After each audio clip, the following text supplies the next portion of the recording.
Hello, and welcome to this episode of Sticky Note Marketing. I am your host, Mary Zarnecki, and this is your source for what's working now in marketing and strategies to apply today, this week, this month to grow your business. So I'm super excited to bring you our next expert in our guest expert series today. Today, you're going to be hearing from Anthony Butler. Now, Anthony Butler is not just the founder of a digital marketing agency, Can Do Ideas, but he's also the creator of Primal Storytelling content system. So we're going to be digging a little bit into what that content system is all about. And Anthony, thank you for being here today with us. Hey, I appreciate you having me on, Mary. I am really love getting the word out about primal storytelling. Absolutely. Well, tell us a little bit. I know some of the folks who may be listening might already be familiar with your book and your program, but for those who haven't met you before or haven't gotten to learn a little bit about what you do, tell us just a little bit about, how you got to where you are now. Yeah, so years ago, I was in the Army. I enlisted as a mechanic and eventually went to West Point, was commissioned as an infantry officer, fought in Iraq, was an airborne ranger. Um, After the Army, I got out and I ended up in the startup world in sales.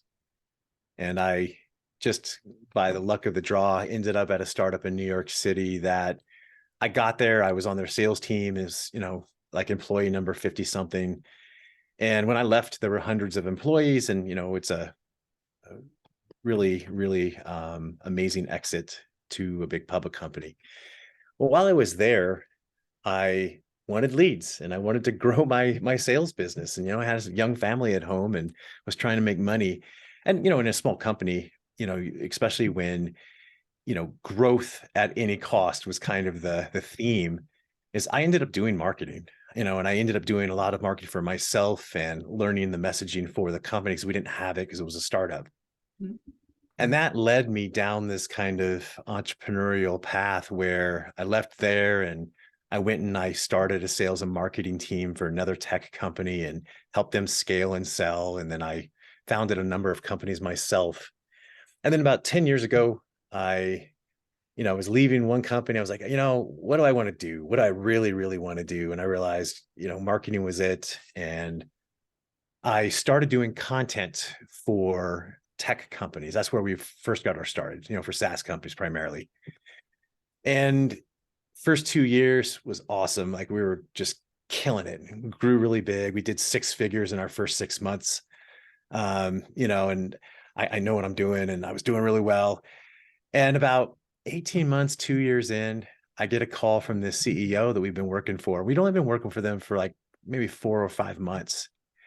And he's like, "Hey, Tony, listen, hate to say this, you guys are on time. The work is good. Everything's professional." He's like, "But we got to let you go." I was like, "What?"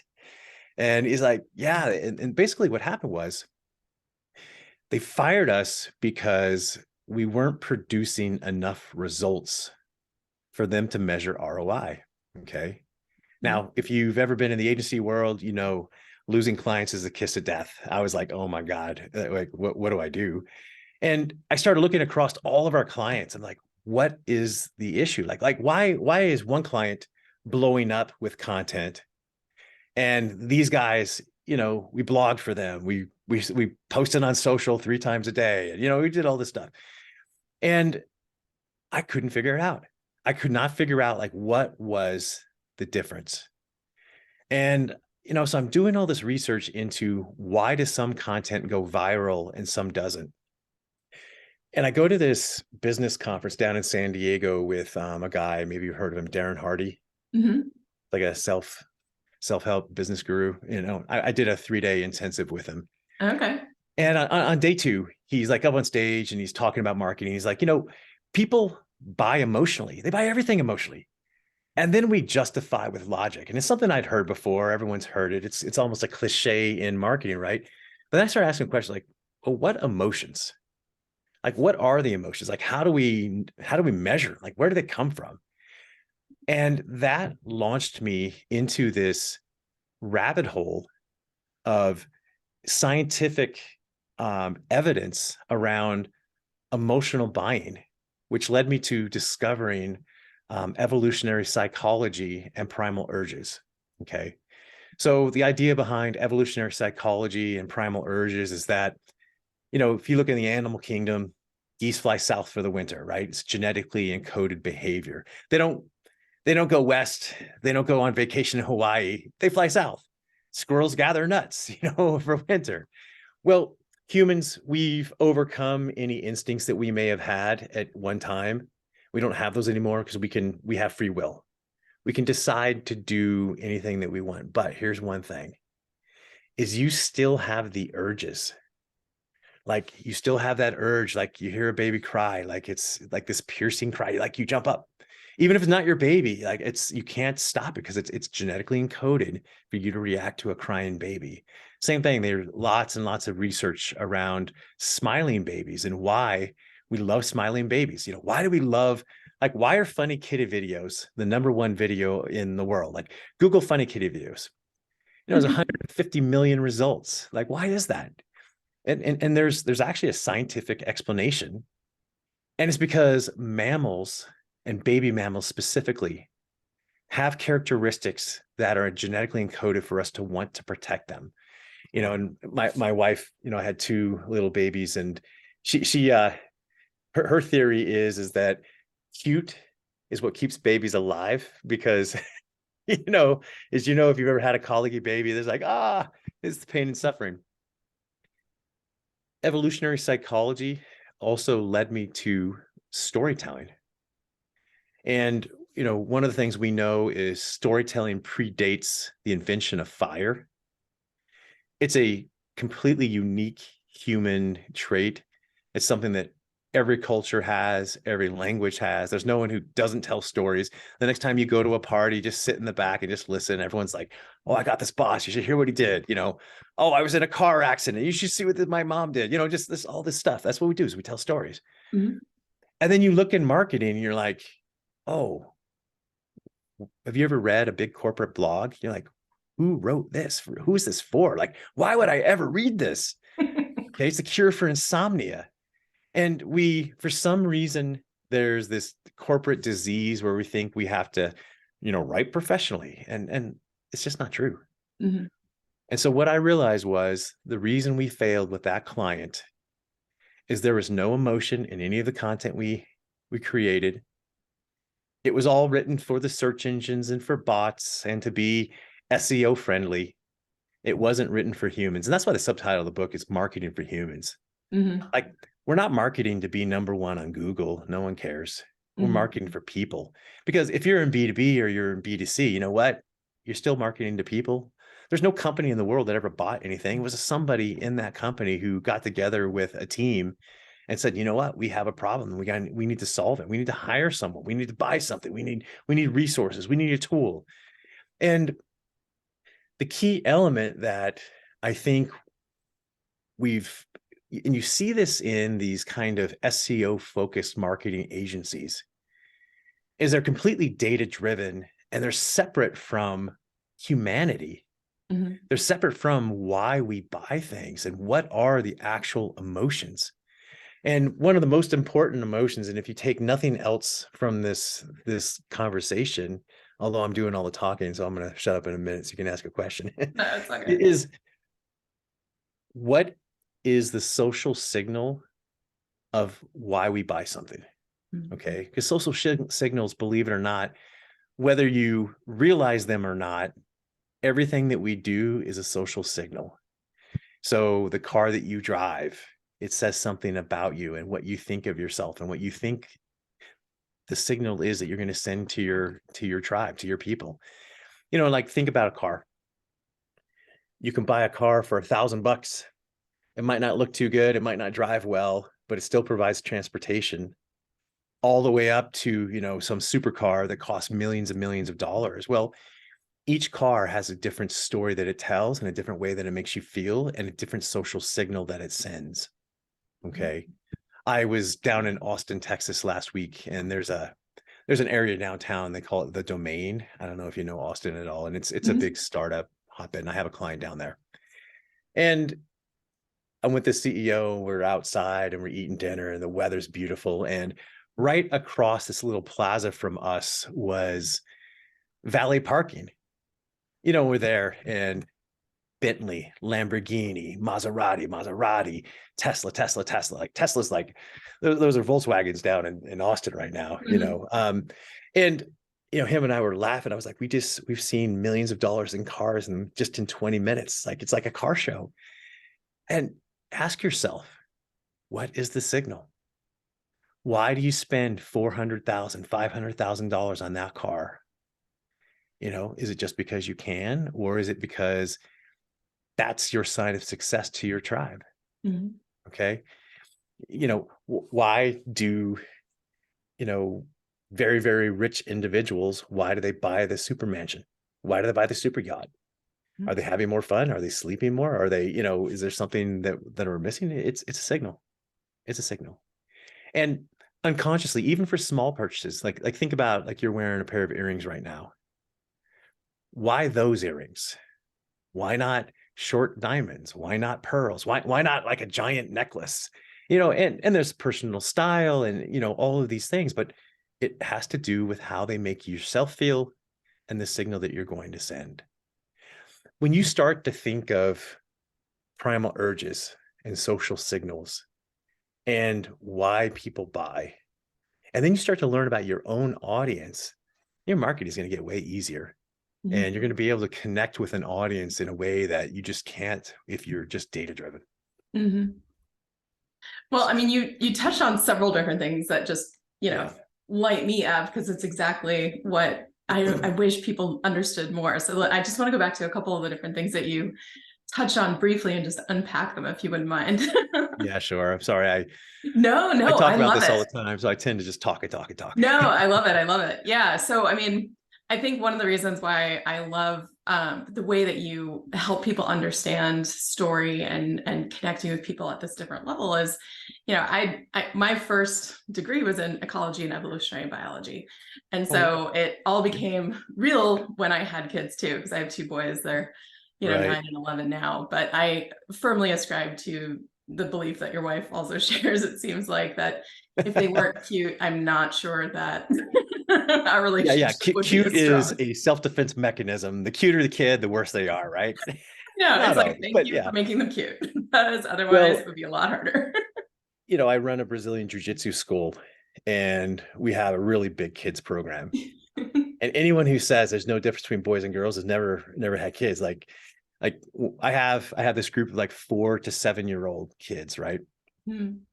And the boys come in and they're a band of wild savages. And the girls come in and they learn the moves and they listen. And it's like this stark difference. And it's the reason that in jujitsu, like girls dominate. Like Hmm. from 5 to like 11 in Brazilian Jiu-Jitsu, girls absolutely dominate all the brackets because we mix the kids together Hmm. because they can listen and the boys can't listen at all. And they want to fight and wrestle with each other from the moment they come in the door. Yeah. Yeah. No, it's Teach them totally true. apart. I'm glad my kids were cute when they otherwise Yeah. we'd be in a lot of trouble. But it's Mm. interesting too, because I mean, I love what you were saying about that there was no emotional connection in the content for that one client that wasn't having success. Because, Yeah. one of my biggest pet peeves with marketing teams and then also sometimes creative partners or either internal or external agencies is marketing for marketing's sake or creativity for creativity's sake, right? I mean, Right. I've worked with teams that have brought me in for marketing strategy or consulting to basically say, well, our advertising is not working. Is it because we're not communicating effectively with our agency? We're not writing good briefs. We don't have good like what's wrong? And I was like, well, what direction did you give when you hired this new agency? And they were Mm. like, well, we told them to create award-winning advertising. I was like, well, have they won awards? Yes, but we're not making any sales. I'm like, well, they did Right. exactly what you asked them to do. Well, so you hit one of my pet peeves is canes. It's like, Mhm. oh, we're gonna give awards, come to France. Like, well, guess what? I don't care about awards at all. I care about results. I want to make Right. sales, and I think a lot of the businesses that are focused on branding, those are the companies that are buying Super Bowl ads that do nothing, that are putting out millions and millions of dollars worth of commercials that, as you say, they have no results to show. Mhm. Um, that's not what primal storytelling is. That's not the purpose of it at all. Yeah. It's for leads. It's to move the needle, and I think it takes a certain level of pragmatist and a right kind of mind to understand that there's kind of like if you have a chart, there's kind of this cross area between really smart and good creative. And on the flip side of that is pragmatic, results driven marketing. Mhm. And we want to do both, and obviously the one thing that I can say is if you have good creative, you can have good results. It's not like they're opposites. And obviously everyone wants to have good creative and they would love to win an award, but they also want to have results. I would rather have ugly ads that work than pretty ads that don't work. No, 100%. 100%. I mean, it's nice to get the award and having, the social proof or the credibility. But at the end of the day, what is that going to do for you if you're not still in business? Right. Yeah. So what would you say, or if someone was listening to this and thinking, okay, well, how do I know this approach could help me? What are the 2 or 3 things that you're hearing people say to themselves that are real indicators of like, okay, you need to listen up. This is what I've got to tell you. Well, the first question that I ask every company is who do you really want to work with? Mm. Because you get all of this, oh, we want to work with people in real estate. We want to work with, business to business companies. Well, guess what? That's just not, it's not narrow enough Mhm. because if you went online right now and you started watching YouTube 24 hours a day, 7 days a week for the next 50 years, you won't even finish a single hour of new content that's going to be put up on that platform. Okay. And what's my point? My point is that the internet is noisier than ever. And if you don't know exactly who you're marketing to, you're never going to be able to reach them. And like, let me give you just another example. Okay. Attention follows interest, and that interest is self-interest. It's not interest in what you do. Like, no one cares. No one cares what Tony Butler wants. Like, no one cares. I care. Maybe my wife cares a little bit, like 10%, but no one else cares, right? So if you talk about yourself and you talk about what you do and that's it, like your marketing is not going to work. Okay. You have to focus on your audience and know who they are as people, not just their industry and their title. Like, what problem are they solving? What are their hopes and dreams? Like what is driving them? Why are they reaching out to you?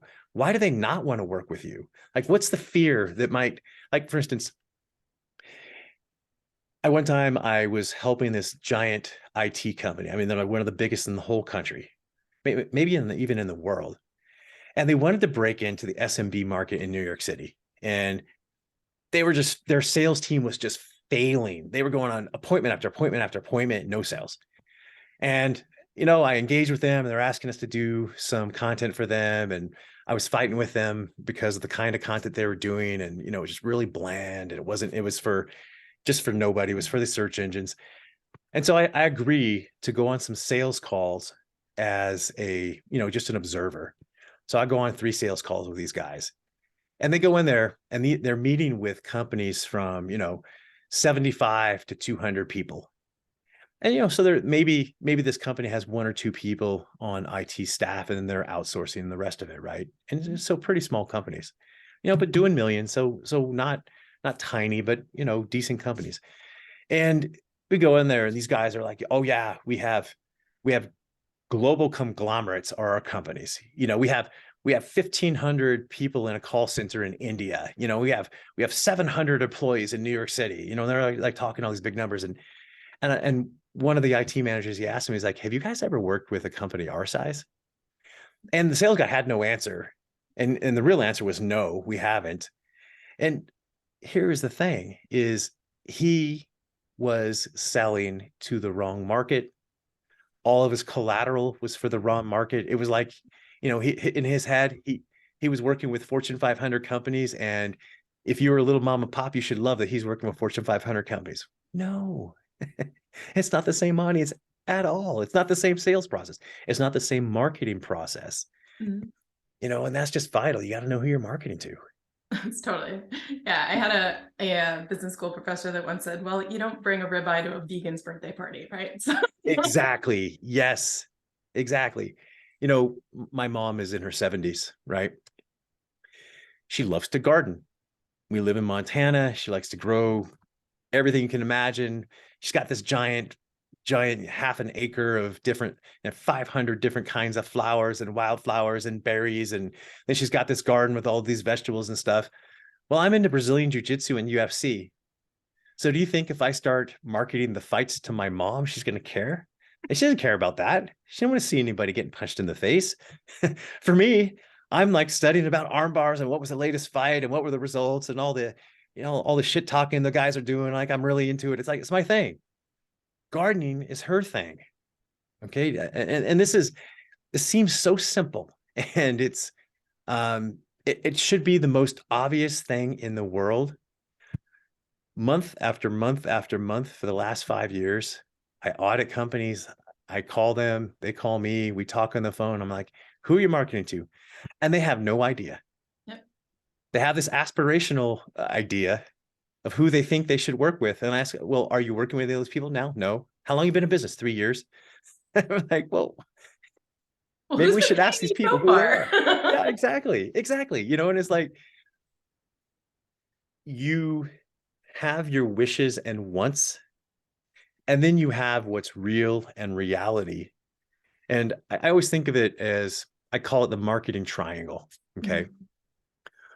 On the left side of the triangle, you have data. And what the data is, oh, bless you. It's who you're marketing to. It's their demographics. It's their psychographics. It's their titles. It's their hopes and dreams. It's all those things on why they might buy or why they might not. Then on the right-hand side of that triangle, you've got stories. What kinds of stories connect? What kinds of content connects? What is helping move the needle with them and how can I help? And then at the bottom, you've got the technology that you overlay on your marketing. Like you have to measure things. You've got to have a way of storing the data so that you can get some insight out of it. And if a company is missing any part of the triangle, like the marketing is just not going to work well. It just isn't. So you need tools. You need to understand your audience. You need the data, and you need to also understand story structures and what are the primal urges and emotions that are going to move the needle for your audience. Mhm. So if you're going to start somewhere, if your content marketing is falling flat, is look at your audience first. I think that's such a good point because I don't know about you, but I see it in companies of all sizes, like you're saying, whether it's SMB up to enterprise level. You know what I mean? What do you think holds people back? Is it a fear of, oh, if I get too narrow, I'm turning money away, or Yes. I'm afraid I don't actually even know who's been buying my stuff yet, or what do you think that comes from? What's the core of that? So it's you hit, it's both of the things that you just said. Is like, it's funny. I always ask, like, who do you think you're marketing to?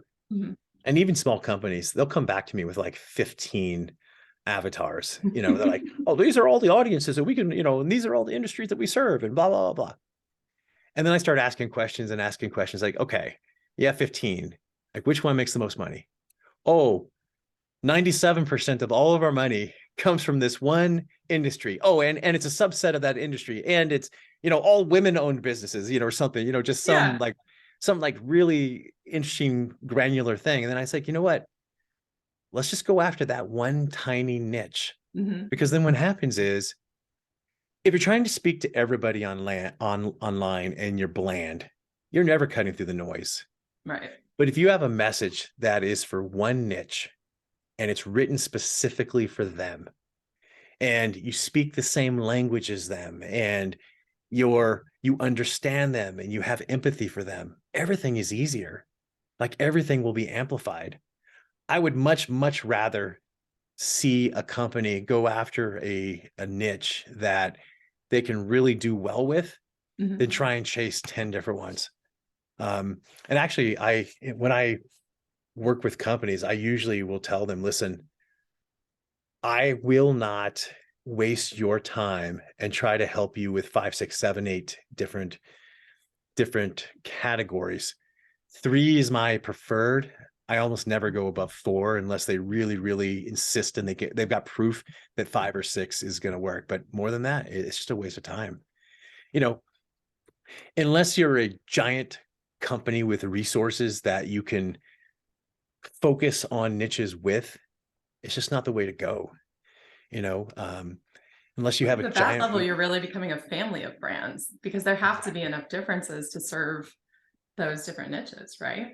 When you look at global corporations, you know, so you look at something like Coca-Cola, you know, and basically Coca-Cola is in every single country in the world, and you know they have, you know, hundreds of sub brands that they do. Well, they have the resources, they have the focus, they have the people that can do it. That's why they have brand managers. That's why they have brand marketers. Mm-hmm. You know, like this debacle going on right now with Bud Light. It's a great example of this exact thing where they had a line manager who very clearly did not understand her market. She Mm-hmm. does not understand her core market. She did not understand the tribe at all. You know, and it's a, you know, I talk about in the book how polarization can help you grow, and it can. And I'm, if you want an example of how polarization can work for someone, look at Donald Trump. Whether you love or hate, whether you love the guy or you hate him, you don't ignore him. You know what his message is. And that can be beneficial for a brand. But I think what Bud Light has done is they were polarizing in an abrasive way with their current market. You know, I think the last few articles I read that the stock is down 5 billion. They're losing hundreds of millions of dollars in sales. You know, and it's not a way to growth. Mm-hmm. And I think, you know, outside of the controversy, just looking at the marketing side of it and decision that was made to go down that path, I think it's just a core misunderstanding of who the tribe is and how you might grow in that tribe or expand to a new tribe. Right. Like, I mean, when like you said, understanding exactly who that tribe is, what percentage of your business is coming from this group. Yep. And then it is a strategic decision to say, okay, we're not going to listen to that group, or we're not going to appeal to that group, or we're not going to stand for that group anymore. You're really changing your positioning. I mean, you're changing the entire state of your business by choosing to go down that other route. So for someone who might be listening, who's like, okay, I'd be open to being maybe more polarizing so that I could attract people in a way that actually they know, okay, I'm for you, but I'm not for them. That means I'm even more for you. Mm-hmm. What's kind of the good way to get started with maybe getting a little bit more polarizing in your content? How to get more polarizing in content? Oh, that's a good question. So you can start with what you believe that aligns with your target market. Mm-hmm. And there's always the great evil empire that you can point to that is the enemy. Mm-hmm. You know, so for primal storytelling, maybe my enemy is, you know, those stodgy corporate marketers that are only data driven. They're only writing for the search engines. That's the enemy. That's the Okay. villain. Yeah. That's the villain in this story. And you know, just be careful. Be careful. It's it's easy for it's easy for polarization or even humor to backfire, Mm-hmm. because sometimes it's hard to find the fine line between what's really funny and what's offensive, Mm-hmm. and what is could be termed as mean or unkind, you know. And I think if you're in doubt or if you don't have a lot of experience with it, then just avoid it. Mm-hmm. Avoid polarization, and certainly avoid political polarization, because then you're splitting your audience exactly in half, unless that's your strategy. Yeah. You know, if your strategy is, I only want these kinds of clients and I don't want the other side, whatever side that is, well, that's okay. You can do that.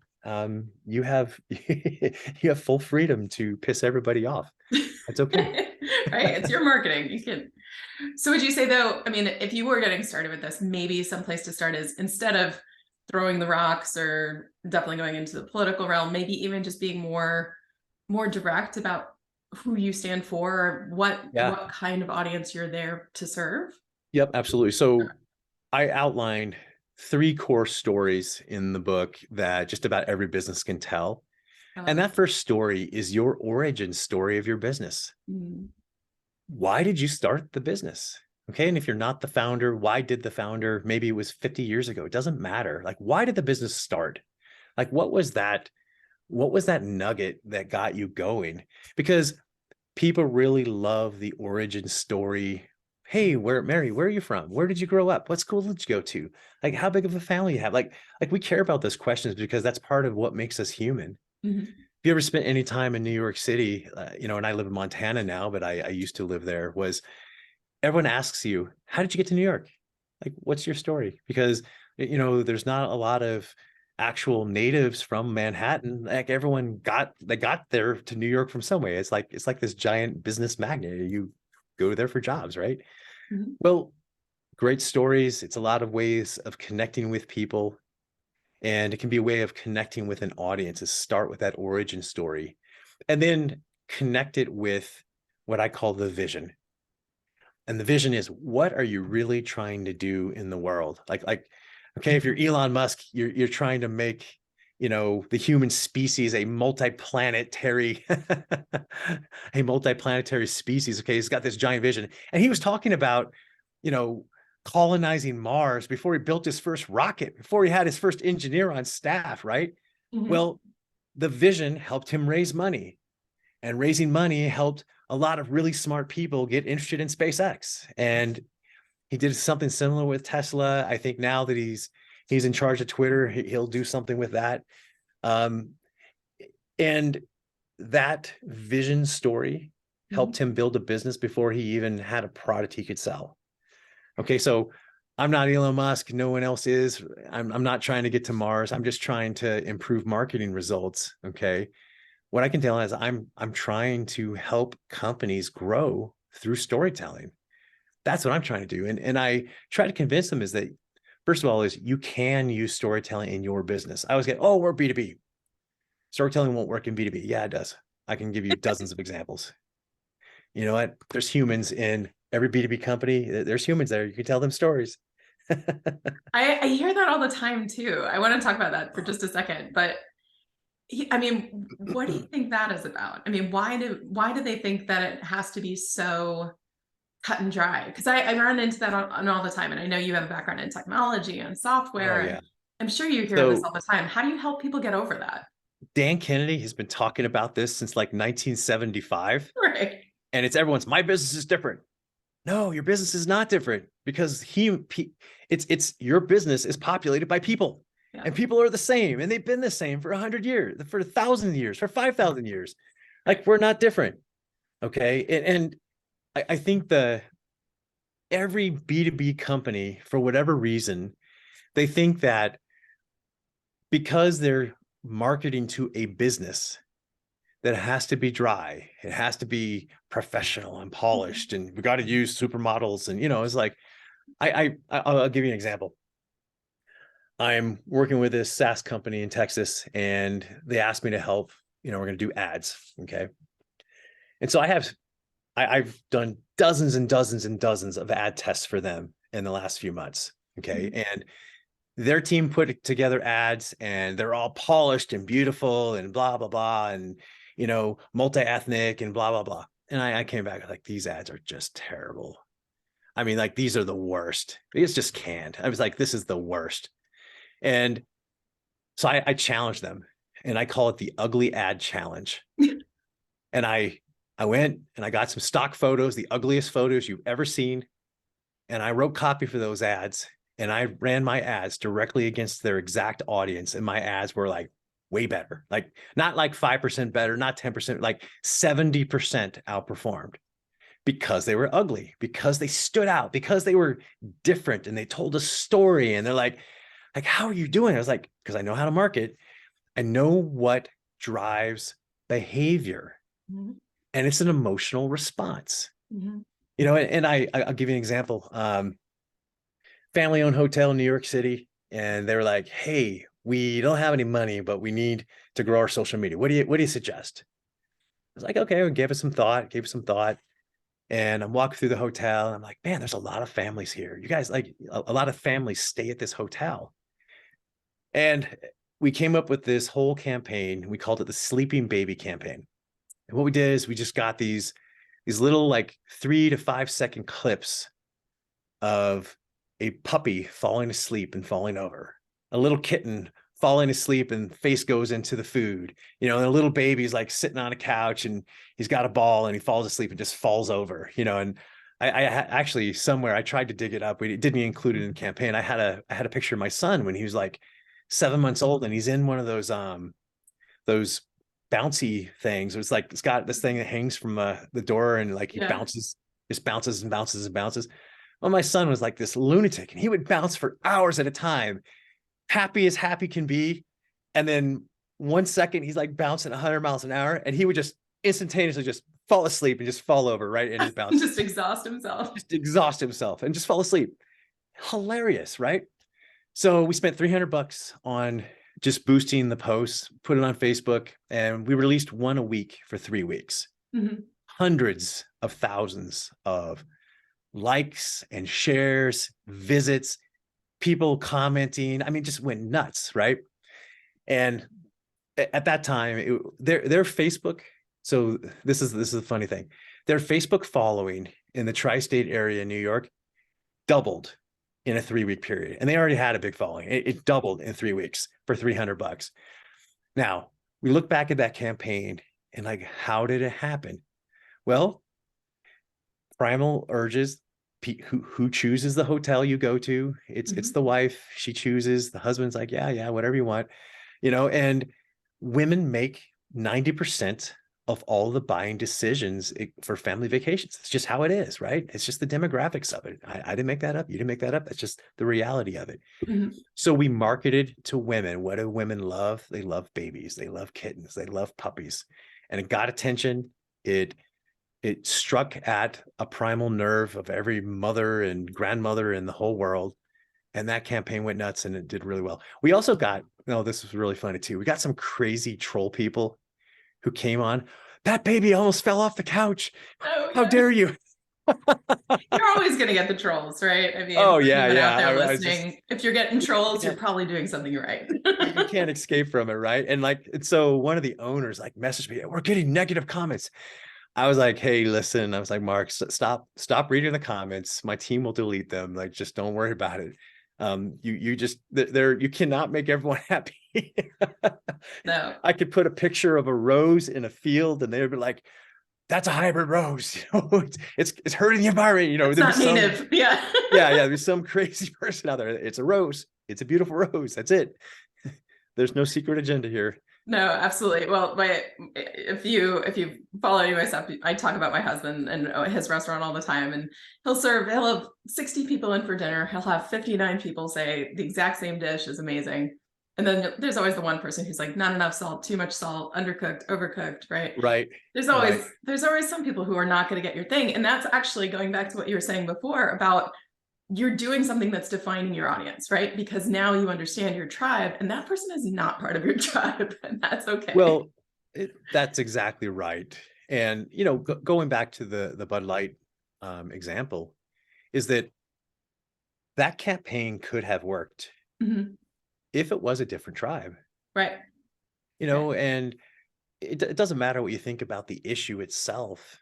My only point is a lot of campaigns could work if it was for the right tribe. If you were focused on the correct audience, if you're in Montana and you're fishing for rainbow trout and you're in the Missouri River, okay, well, you need to know where to go. You need to know what time of day. You need to use the right bait. Yep. If you're fishing for trout, you're not using bait for a pike. You got to use the right bait. You gotta know what you're doing for your fish. Exactly. Go fish for the right people for your specific business. Exactly. Yeah. I love it. Absolutely. Awesome. Well, thank you so much, Andy, for spending time with us today and giving us a little peek into primal storytelling and what it can do for really any business out there, maybe especially for B2B businesses who can really stand out from what the others in their category might be doing. So do you have any parting thoughts for folks who are listening to our episode here today? I put together a a free gift for everyone who listens. Just go to primalstorytelling.com/podcast. Perfect. And we'll Get definitely a make sure to include all the links with this episode as well. Yeah, So you can get a free copy of the book, and 7 video bonuses on like how to apply it and some case studies and things. And I want people to use the system, mhm. and it's one of those where I'm just exhausted with bland corporate marketing. It's like I want to build a tribe of primal storytellers that are going to change marketing. Like I want businesses to grow. I want marketing to be better. And so please let me know how it works for you. If you have questions, message me. I still answer all my messages. My assistant doesn't do that for me. So Definitely. Well, yeah, for anyone listening, write it down on your sticky note. That's why we call it sticky note marketing. That's your one assignment coming from this episode. Go. We're going to put the link directly to that page that Anthony mentioned, so you can get access. And I will highlight, he underplayed it a little bit there. 7 audio video bonuses. So I've bought books before and you have the best of intention to read it and maybe you get the gist of it, but it would be so nice just to hear it from the author's voice.